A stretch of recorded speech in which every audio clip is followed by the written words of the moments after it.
지난 시간에 말씀을 나눈 것은 우리 안에는 신앙의 적이 있다. 신앙에 네 가지 적이 있다는 겁니다. 가시밭의 특징은 네 가지의 적이 있는데 그 적을 우리가 지배할 때 열매가 있다는 거예요. 그 네 가지는 첫째가 염려, 걱정, 근심하는 것. 두 번째로는 돈을 사랑하는 것. 세 번째로는 끝없는 욕심. 네 번째는 쾌락을 사랑하는 것. 이것은 우리 끝까지 싸워야 할 것들입니다. 끝까지 늘 경계하고 싸워야 할 것입니다. 살다 보면 수많은 염려, 걱정이 우리 안에 들어오고 또 끝없이 우리는 돈에 대한 욕망이 생기고 끝없이 끝없는 그 욕심이 우리를 사로잡을 수 있고 그리고 쾌락의 종이 될 수 있습니다.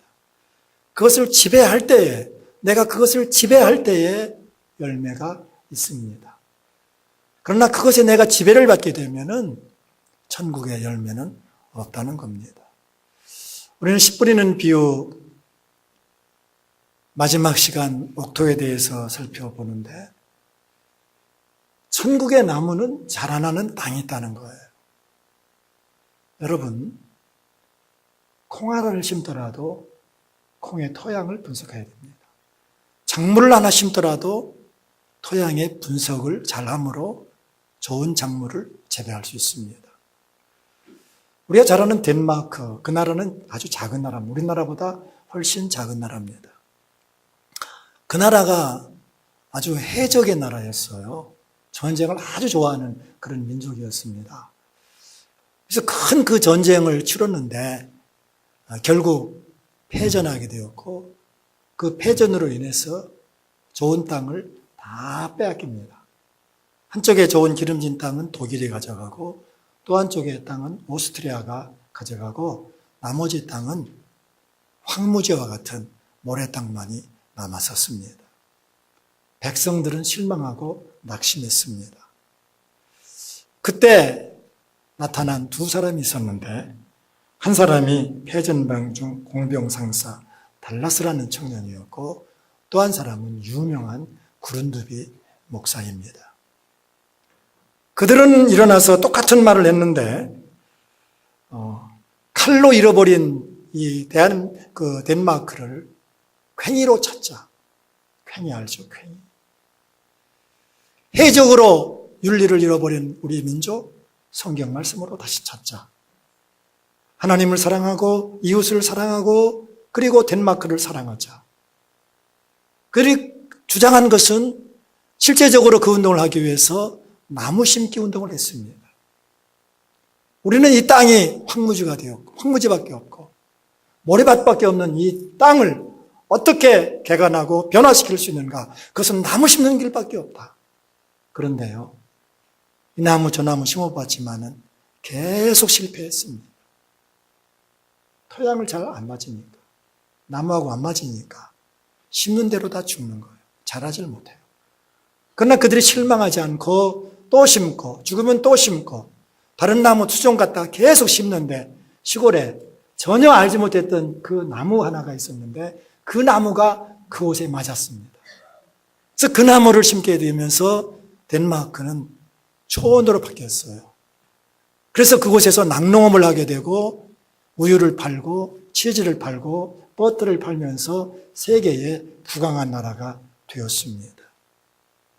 나무 한 그루를 심더라도 토양이 맞아야 된다는 겁니다.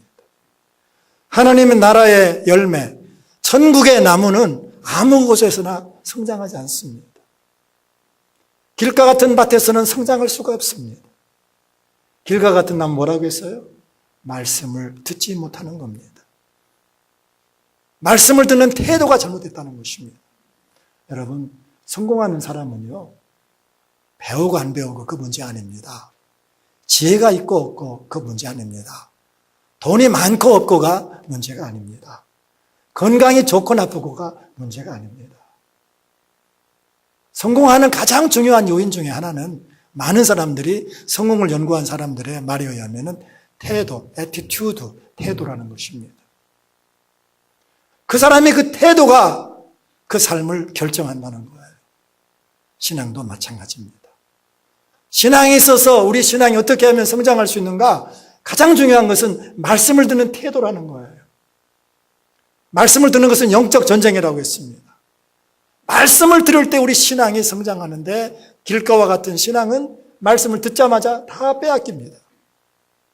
그리고 돌짝 같은 그런 신앙의 밭, 그것은 말씀에 뿌리를 내리지 못하고 감정, 느낌에 신앙에 뿌리를 내리는 사람들입니다. 이런 사람들은 어떤 어려움만 당하면은 어떤 신앙에 대해서 어떤 시련이 있을 때마다 그들은 돌아섭니다. 가랑잎 같은 그런 신앙입니다. 그냥 돌아섭니다. 그리고 가시떨기 같은 신앙은 오늘 말씀드린 대로 염려, 재물의 유혹, 욕심, 쾌락, 네 가지 그적이 다른 곳에 있는 것이 아니라 내 안에 있는데 그것을 지배할 때 열매가 있다는 겁니다. 그러니까 천국의 나무가 자라는 곳은 길가밭도 아니고 돌짝밭도 아니고 가시밭도 아니고 오직 옥토라는 것입니다. 옥토. 그러면 그 옥토가 어떤 땅입니까? 어떤 마음밭입니까? 마태복음, 마가복음, 누가복음에 씨 뿌리는 비유가 다 있는데 그 옥토에 대해서 잘 설명한 기절이 누가복음이에요. 좋은 땅이 있다는 것은 착하고 좋은 마음으로 말씀을 듣고 지키어 인내로 결실하는 자니라. 그러니까 옥토라는 것은 다른 것이 아니라 말씀을 잘 듣는 사람.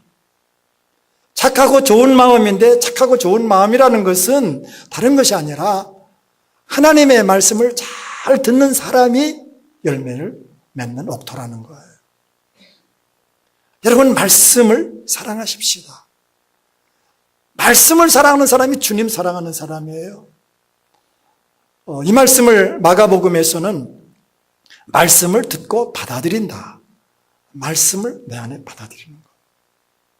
그리고 마태복음 13장 23절에는 말씀을 듣고 깨닫는 자다.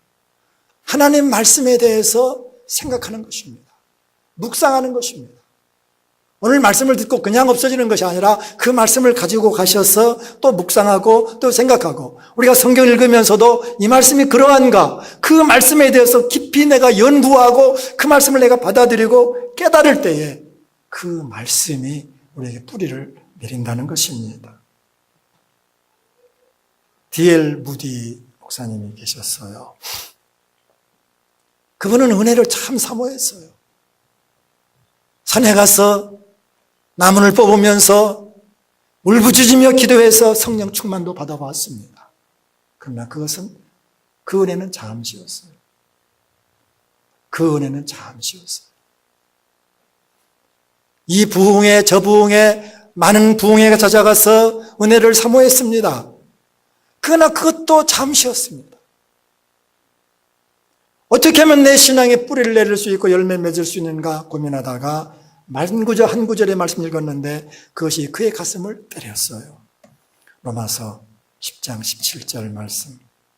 우리 한번 같이 읽어보실까요? 그러므로 믿음은 들음에서 나며 들음은 그리스도의 말씀으로 말미암으니라. 그때부터 무디는 하나님 말씀을 가까이 하기 시작했습니다. 말씀을 깊이 읽고 그 말씀을 묵상하고 그 말씀을 암송하고 그 말씀대로 살았을 때에 그의 신앙은 견고하였고 그의 신앙을 통해서 30배, 60배, 100배의 결실이 있었습니다. 옥토는 다른 것이 아닙니다. 하나님의 말씀을 소중히 여기는 것입니다. 하나님의 말씀을 우선순위에 두는 것입니다. 세상에 많은 말이 있습니다. 그러나 그 많은 말 가운데서 하나님의 말씀을 우선순위로 두는 것입니다. 내 안에도 수많은 말이 있습니다. 수많은 생각이 있습니다. 그러나 하나님의 말씀이 우선되어질 때, 그 말씀이 나를 지배할 때, 말씀을 통해서 역사가 일어나고, 말씀을 통해서 열매가 있습니다. 세상의 소금씨에 넘어가지 않는 것도 말씀입니다. 말씀에 깊이 뿌리를 내리는 사람은 이단에 넘어가지 않습니다. 사람 따라가지 않습니다. 하나님 말씀에 뿌리를 내린 사람들이 바로 옥토밭이라는 것입니다. 그리고 이 옥토의 특징이 무엇입니까? 옥토의 이 특징은 말씀을 순종하는 겁니다. 우리 주님께서는 순종하시되 죽기까지 복종했다고 말씀해 주고 있습니다. 여기 순종한다, 지킨다는 이 말씀이 헬라어로는 이 카타코라는 말씀인데, 이 카타코, 이 지킨다, 누가복음 8장 15절에 지킨다, 이 카타코라는 것은 무슨 뜻이냐면은 말씀을 꼭 붙잡는다는 거예요. 다른 말로 표현하면 말씀을 내 소유로 삼는 거예요. 내 소유로. 말씀은 지나칠 수도 있습니다. 흘러갈 수도 있습니다. 그 말씀을 내가 들은 말씀을 내가 꼭 붙잡고 그 말씀을 나의 말씀으로 소유를 삼는 것입니다. 거기에 열매가 있습니다. 사랑하라는 말씀은 주님의 말씀입니다. 그 말씀을 내 소유로 삼기 위해서는 그 말씀을 내가 붙들고 그 말씀대로 살아가는 것입니다. 용서하라. 주님의 그 말씀을 내가 들었으면은 그 말씀이 내게 소유가 되기 위해서는 그 말씀을 내가 붙들고 그 말씀대로 살아드리는 것입니다. 기도하라는 말씀을 읽었으면은 우리는 기도하는 말씀을 내 소유가 되기 위해서는 그 말씀대로 기도할 때에 그 말씀이 나에게 피가 되고 살이 되고 그 말씀이 나에게 역사가 되는 것입니다. 신앙이 좋은 무디에 대해서 말씀을 드렸는데, 무디의 성경을 보면은요, 그 성경 장장마다 T자와 B자가 계속 써 있다고 그럽니다. T는 뭐냐면은 try, 말씀을 시도했다는 거예요. 순종하는 것으로 내가 그 말씀을 순종하려고 할 때 T를 썼어요. 이 말씀이 진리인 것을 자기가 이 말씀대로 산다고 결정했을 때 거기다 T라고 썼어요. 그리고 그 말씀대로 살아보니까 말씀이 입증되었을 때 P, prove, 입증됐다는 거예요. 그래서 그의 성경은 T와 P가 계속해서 써 있다는 거예요.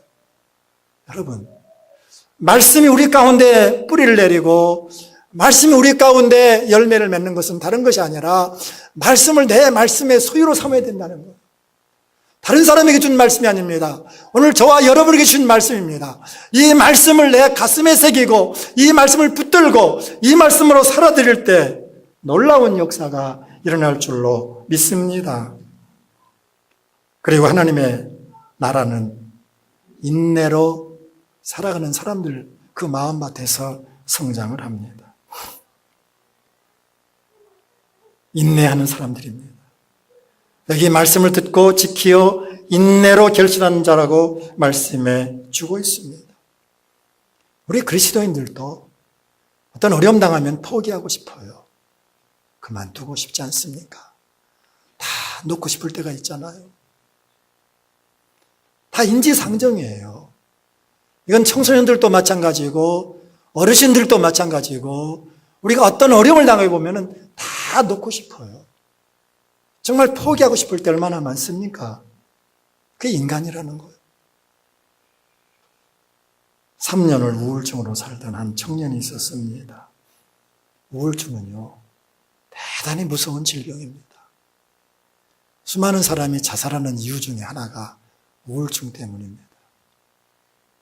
이 청년은 3년간 우울증에 매여 있었고, 그는 리아카를 끌고 이 집 저 집 다니면서 사과를 파는 노점상도 했었습니다. 기름때 묻은 공장 옷을 입고 공장에서 일도 많이 했습니다. 그는 리아카를 끌고 또 차를 구입해서 양말을 파는데 판자촌에 다니면서 양말을 팔아 생계를 꾸리기도 했습니다. 그러나 이 청년의 마음속에 하나의 소박한 꿈이 있었습니다. 그것은 그림을 그리는 일이었습니다. 그런데 아무리 그림을 그려도 사가는 사람이 없어요. 사가는 사람이 없어요. 또 하나의 꿈이 있었는데 글을 쓰는 일이었어요. 그래서 7년 동안 그가 글을 써가지고 출판사에 가서 출판 좀 해달라고. 그러나 그의 글을 아무도 받아주는 사람이 그런 출판업계가 없었습니다. 그러나 또 가고 또 찾아가고 또 찾아가고 해서 드디어 그 원고가 출판되었는데 그 원고가 유명한 연탄길이라고 하는 베스트셀러 중에 하나인 연탄길입니다. 이철환 씨. 그분은 그 책을 발표하면서 그 책에 그는 많은 그림을 넣어요. 그림을. 화가의 꿈도 이루고 글도 쓰는 그 자기의 소원도 이루어지고 그래서 그 다음에 많은 베스트셀러를 냈는데 행복한 고물상, 곰보빵 여러 베스트셀러를 내놓았습니다. 그는 고무방에서 이런 자기의 옛날을 수레합니다. 기름때 찌든 작업복을 입고 있을 때도 나는 프란츠 카프카를 읽고 있었다. 아무도 사가지 않는 그림 앞에서 그림 옆에 서서 고개를 들 수 없을 때도 나는 알베르 까미를 읽고 있었다. 도스토옙스키와 말라르메, 스타니슬라프스키와 헤르만 헤세가 있어 나는 절망하지 않았다. 그리고 중요한 것은 하나님의 계시였기 때문에 나는 절망할 수 없었다. 하나님의 계시기. 우리가 인내할 수 있는 근거는 바로 한 가지입니다. 우리 주님 때문입니다. 우리 주님 때문입니다. 나의 자질로, 나의 인격으로는 수없이 절망할 수밖에 없고 수없이 포기할 수밖에 없지만 그러나 주님 바라볼 때에 우리 주님으로 살아갈 때 우리는 넉넉히 인내할 줄로 믿습니다. 인내가 무엇입니까? 인내는 돌아서지 않는 겁니다. 인내는 포기하지 않는 겁니다. 누구 때문에요? 주님 때문에. 야고보서 1장 4절에 인내를 온전히 이루라.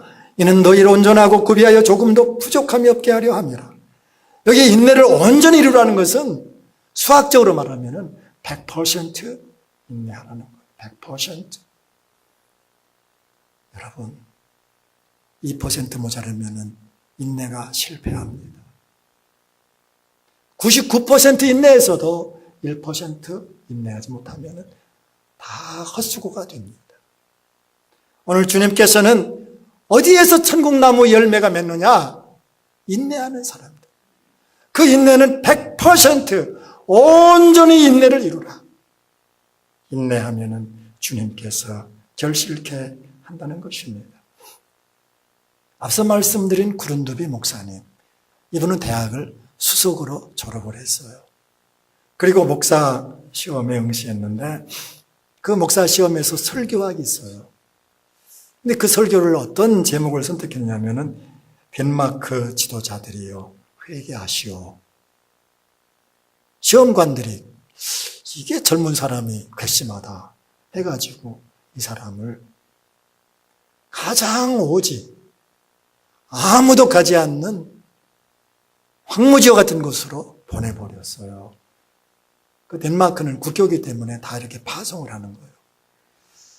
구른두비는 그곳에 가서 너무나도 절망적이었습니다. 환경이 갑자기 바뀌면서 그는 돌적행이었어요.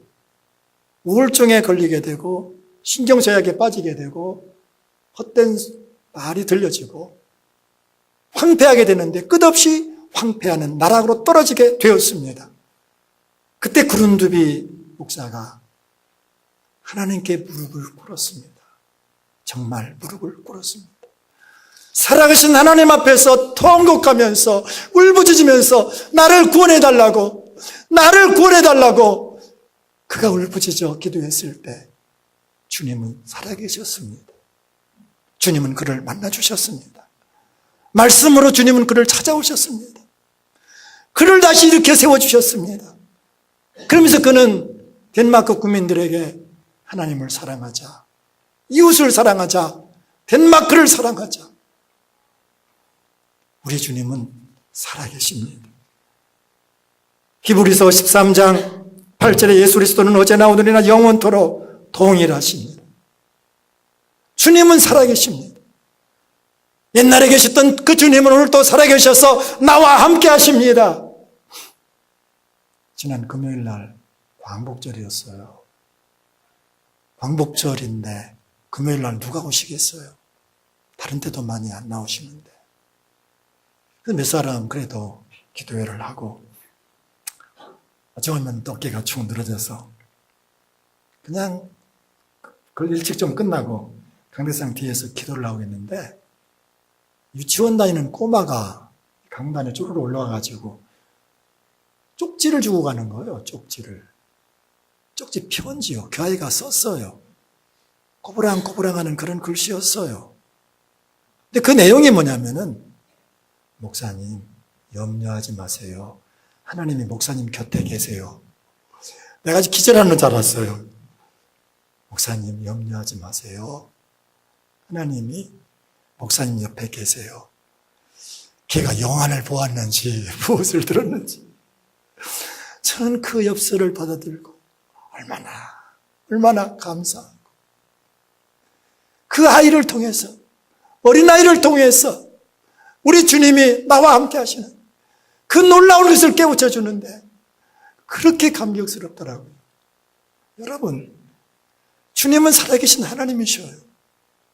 그분은 오늘 여기에 계셔요. 나와 함께 하셔요. 그분은 늘 말씀으로 찾아오셔요. 우리 신앙이 어디에다 근거를 두느냐 이것입니다. 길가와 같은 신앙의 근거를 두면 열매를 맺을 수가 없어요. 돌짝밭과 같이 우리의 신앙에 감정을 두게 되면 우리 신앙이 가랑잎처럼 그렇게 부스러지는 거예요. 가시떨기처럼 우리가 염려에 붙잡히게 되고 돈에 붙잡히게 되고 욕심에 끌려가게 되고 쾌락에 끌려가게 되면 아무런 열매를 맺을 수가 없어요. 오늘 주님께서 옥토는 어떤 밭이냐? 말씀을 듣고 지키어 인내하는 사람입니다. 하나님의 말씀을 받아들이고 내 말씀으로 받아들이고 그 말씀을 가지고 내가 살아보고 어떤 고난이 있고 어떤 시련이 있더라도 끝까지 인내하며 나가는 사람을 통해서 천국의 나무는 무럭무럭 자라서 열매를 맺는다고 말씀해 주고 있습니다. 천국의 나무는 어떤 마음밭에서 열매를 맺나요? 한 가지 마음밖에 없습니다. 옥토입니다. 여러분 모두가 옥토가 될 수 있기를 축복합니다. 우리 소망교회 들어온 모든 성도들이 정말로 옥토가 되어져서 하나님이 없다고 하는 이 세대에 저와 여러분을 통해서 살아계신 주님이 증거될 수 있기를 축복합니다. 수많은 사람들이 하나님 없다고 하지만은 하나님은 시퍼렇게 살아계시고 그분 오늘도 역사를 운행하시고 오늘도 믿는 자들을 통해서 주님은 보여주시기를 원하십니다. 저와 여러분이 말씀의 통로가 되어져 옥토가 되어져서 저와 여러분을 통해서 놀라운 천국이 이루어지고 오늘 말씀하신 대로 30배, 60배, 100배 열매를 맺는 저와 여러분 될 수 있기를 축복합니다. 이제 함께 통성으로 한번 기도합시다. 내 신앙은 혹시 가시밭이 아니었는가? 내 신앙은 돌짝밭은 아닌가? 내 신앙은 가시밭은 아닌가? 그러나 지금까지 어떻게 살아도 아무 상관없습니다. 주여, 살아계신 주님, 이제 그 주님의 말씀을 사랑하고 말씀에 뿌리를 내리고 말씀에 순종하면서 어떤 고난이 있고 어떤 유혹이 있다 할지라도 끝까지 인내하는 믿음을 허락하여 주시옵소서.